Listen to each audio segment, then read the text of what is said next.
In the last year, we have taken these 4 walls and we have completely transformed it into a tiny house where my mom will be living here on our property. And with some really thorough planning and creativity, we have added so much character and charm to this space to turn this tiny house into a home for my mom.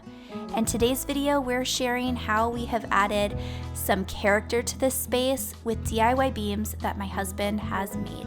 So welcome to our latest DIY project here at Living It Country.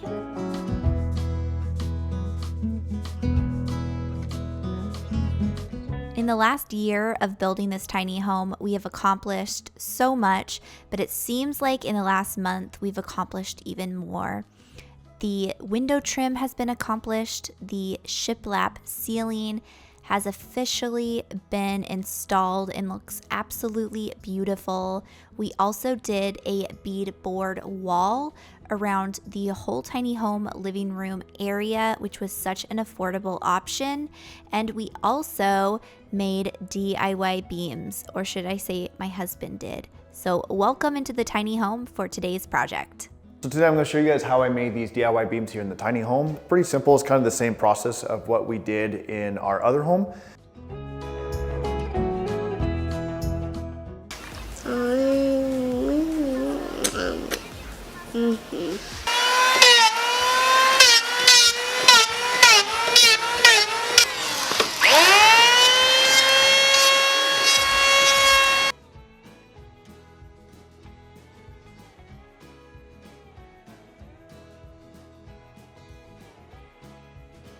But this time I did use a little bit of different wood. So the wood that we decided to use was a select pine versus a normal pine. These are the 2 pieces of wood. This is kind of the cheapest stuff that you would get from Home Depot, which is the normal pine. The reason why I didn't do this is because I didn't like the knots. And then since this is a cheaper board, not all of them are straight.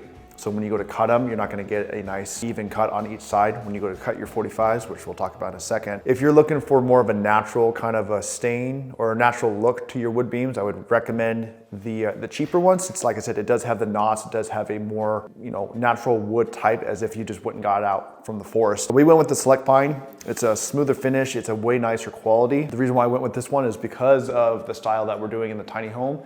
I want something more high-end and finished.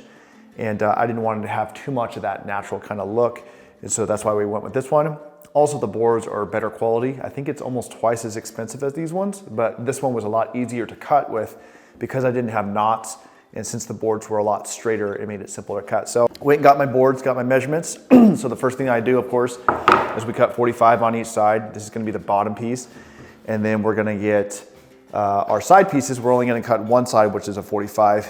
And then of course we'll place them together right here.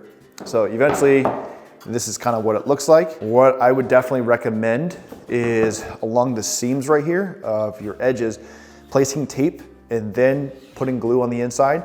That way it holds the glue on the inside of that so it doesn't leak out. If it does leak out, wipe it up. And then of course you wanna sand it afterwards. If you don't, when you put your stain on, you're gonna notice a different coloration in the wood because of that glue, so make sure you get that off. I use nails to kind of hold mine together, as well as these clamps. I would recommend trying to avoid either using nails or a lot of nails, because what happens is you get these little fill holes, and of course the color is going to be a little different. It's kind of hard to see, but you get these little nail holes, and the color is going to be different than the rest of the wood, so you're going to kind of see those. And what I did was I just went back through with some wood filler, plastic wood or whatever, filled in those holes so it looks nice. But when they're up on the ceiling, you're clearly not gonna see them. On high, then great, but if it's a very low ceiling where you can kind of see that detail, I would highly recommend that. So after I got my pieces glued and placed together, like I said, I used the clamps, they held it really tight, as well as nails.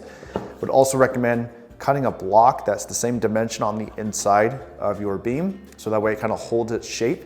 Clamp that in there, and like I said, I think I waited a couple hours for the glue to harden, and it did really well.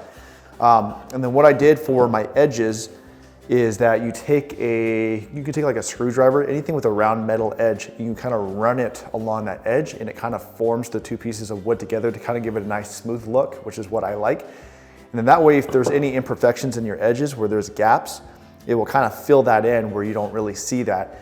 And if you have some pretty wide gaps for whatever reason, if you use the wrong cutting blade, or it wasn't straight, I just used the wood filler again to fill in those so you get a nice seamless kind of edge. So anyways, yeah, those are how I did this.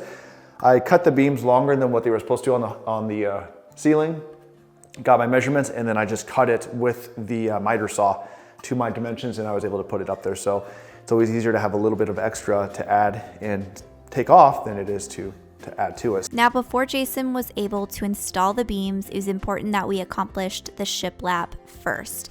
The most time-consuming part of this was figuring out where the beams were going to go to kind of look good for our eye, but also have some symmetry and not hit the lighting as well.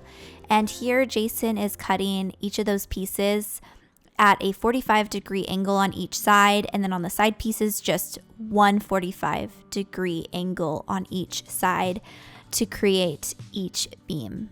And here is the start of him taping these up. He actually just used painter's tape, the blue painter's tape, and then he used Gorilla Glue in those creases and then let it dry for about 3 to 4 hours. Here you can see that he's using his nail gun to secure all the pieces as well, because obviously we don't want anything falling apart. And while these were drying, then we started talking all things stain. We actually had so much stain in our home. We ended up buying the sun bleached one to create more of a light look, but we ultimately went with the summer oak on this project because it matched the doors as best as we could. Now, I did not want to have a dark wood look for these beams. I wanted something lighter, maybe a little bit more grayer. So eventually we will go back and do that. But for now, we are going to leave it like this. We have found that so many of the stains give off such an orange look, and so whitewashing it or having something like that sun bleached look that I just showed you is a great option.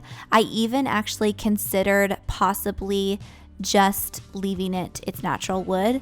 And here's Jason just wrapping the existing beam. That way it matched all of the beams perfectly, since stain can kind of be so inconsistent.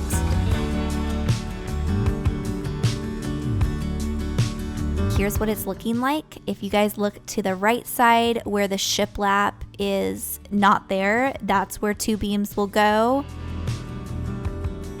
And then if you look to the right of our front door, that is where another beam will be going to. I hope you guys enjoyed today's video. Thank you all so much for being here, and I will see you guys in our next video. Bye, friends.